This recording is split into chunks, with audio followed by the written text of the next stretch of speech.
Біріншіден, мынау Республикалық ұлттық қауіпсіздік комитетіне, оның басшысы Карим Қажымқанұлына үлкен рахметімізді айтқымыз келеді. Осындай ұлы жеңістің 75 жылдығы қарсаңында ардагер ағаларымызды, папаларымызды ұмытпай, осы жастарға үлкен өнеге ретінде, патриоттық тәрбие ретінде осы мынау кинофильмді шығарылу мәселесіне үлкен көңіл бөліп отқанына. Енді қазақта жақсы бір сөз бар. Елдің елдігін білдіретін белгінің бірі аяулы азаматтарын аялай алу, талантты перзенттерін мақтаныш тұту. Осындай Атырау еліміздің аяулы азаматтарының бірі біздің папамыз, мынау немерелерінің сүйікті атасы, Атырау облысының құрметті азаматы, Атырау қаласының құрметті азаматы Бесен Саппайұлы Саппаев. Енді папаның өмір жолына келетін болсақ, папа сол 1923 жылы өмірге келеді, осы Атырау қаласында. Өзінің жалғыз ағасы Сәрсен Саппаев деген. Сол екеуі жаңағы ағайынды семьяда 41 жылы осы біздің Гурьев педагогикалық институтына түсіп, содан бірінші курсы бітіргенде Ұлы Отан соғысы басталады. Сол август-тамыз айында сол 41 жылы Майданға аттанады. Майданда енді Калинин фронтында және де Беларусь фронтында соғысқа қатысады. 42 жылы жаралы болады. Сол жаралы болып, түнге дейін өзінің айтуы бойынша бізге енді көп соғыс туралы айтпайтын. Бірақ та осы мынау немерелеріне, үлкен немересі Динара деген соған бір өзінің естелігін қалдырған еді өмірінің соңғы кезінде. Сонда айтатын, мен сол жаралы болып, сол жаңағы түнге дейін жатып қалдым деп. Түнге дейін жатып қалдым, сол түнде біздікілер жаңағы кейін шегінгенде келіп, санитарлар мені келіп алып кетіп, сол әйтеуір аман есен қалам деп. Содан сол ранениеден көп госпитальде жатады, біраз жатқаннан кейін 42 жыл ғой енді, сол ауылға отпускеге жібереді. Ауылға отпускеге жіберіп, жаңа ағасы Сәрсен папа, үлкен папа дейміз біз, Сәрсен папа жаңа қоржын толтырып, етін салып, сол қайтып Майданға шығарып салады. Содан 44 жылы соғыстың кәдімгі қызып тұрған кезі, сол соғыстың кезінде өзінің командирі сол көп көмек тигізген екен соғыс кезінде, енді қамқорлаған, былайша айтқанда. Сосын папа орыс тілін жақсы білген. Сол орыс тілі білгеннен кейін контрразведкаға СМЕРШ деген подразделениеге оны шақырады екен. Сол 44 жылы, сол СМЕРШте жүріп, 44 жылы Алматы қаласының Межкраевой МГБ школына, мектебіне сол жібереді 44 жылы. Сол 44 жылы сол мектепке түсіп, бір жыл оқып, оны 45 жылы бітіріп, осы сол кездегі Гурьев қаласы, қазір Атырау қаласы, Гурьев қаласына оперуполномоченный қылып 45 жылы жұмысқа орналасады. Сол жұмысқа орналасқаннан енді, оны енді өздеріңіз білесіздер, сол Өскемен, оның бер жағында Жамбыл облысы, Алматы қаласы орталық комитетте еңбек етіп жұмыс жасайды, басшылық жұмыста. Енді папа соның бір қызық, бір сол соғыстың кезінде, видимо, ағамыз, өзбек ағамыз, Юсупжанов жақсы, бұлай екеуі дос болған, енді ол соғыс кезінде әртүрлі жағдайлар болады.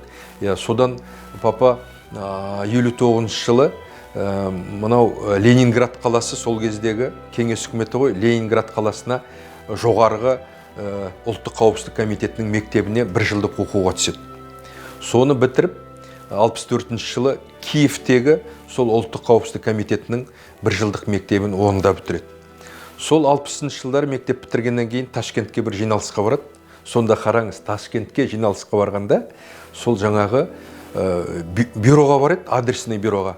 Сол жаңағы майдандас өзінің енді ағасы болып кеткен Юсупжанов ағамызды іздейді. Соны жаңағы өзімізге айтқаны, сол неге бардым, адресный бюроға барып, Юсупжанов фамилиясын айттым, атын айттым дейді. Соны бірден тауып берді дейді. Ташкент қаласында тұрады екен. Содан машинаға отырып, Шымкент облысының жаңағы ұлттық қауіпсіздік комитетінің төрағасының машинасын берген дейді. Содан Ташкент ар жағында жақын ғой дейді. Сол машинамен келдім дейді. Сосын үйіне барсам, үлкен бір махалла дейді. Сол Шарбақтың ішінде өзінің жолдасы, немересі, балдарымен жаңағы ағамыз күтіп отыр екен, шай әзірлеп. Содан бейсен деп сол жерде екеуі құшақтасып, енді сол 44-ші жылдан уже 60-ші жылдар 20 жыл көрмеген. 20 жылдан кейін екеуі көріп сол жерде құшақтасып, осы майдандас сондай аға болып кеткен. Соны өте бір жақсы айтып еді бізге. Папаның өмірде өте бір қарапайым адам еді. Өзінің шеніне, мынау лауазымдық жұмысына қарамастан сондай бізбен өте сондай сөйлесетін. Өзінің мені күйеу балам емес, балам дейтін. Мына өзі өмірде екі ұлы болды. Бақытжан деген және Мұрат деген. Бақытжан мен Мұрат. Енді папа өзінің жаңағы ағасынан тараған 3-4 балдары болды. Сайын, Меңдіғали, Марат деген. Солардың бәріне папа бола білді, аға бола білді. Өте қамқорлап бірге өмір сүрді, өте жақсы өмір сүрді. Сол келіндерім демейтін, қыздары дейтін. Солардың барлығымен 9 май болсын жеңіс күні барлығы жиналатын. Жаңа жыл болсын үлкен әулет сол төрде өзі отыратын. Сол үлкен ағасын еске алатын.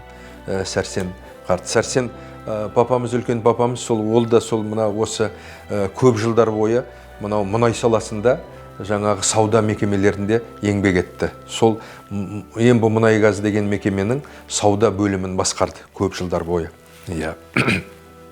Міне осындай семьяда, осындай әулетте папа тату тәтті жақсы өмір сүрді. Біздерде балдары ренжіткен жоқпыз. Папа сол жылма-жыл 9 майда мына біздің облыстық ұлттық қауіпсіздік комитеті ешқашанда қалдырмайтын папаны.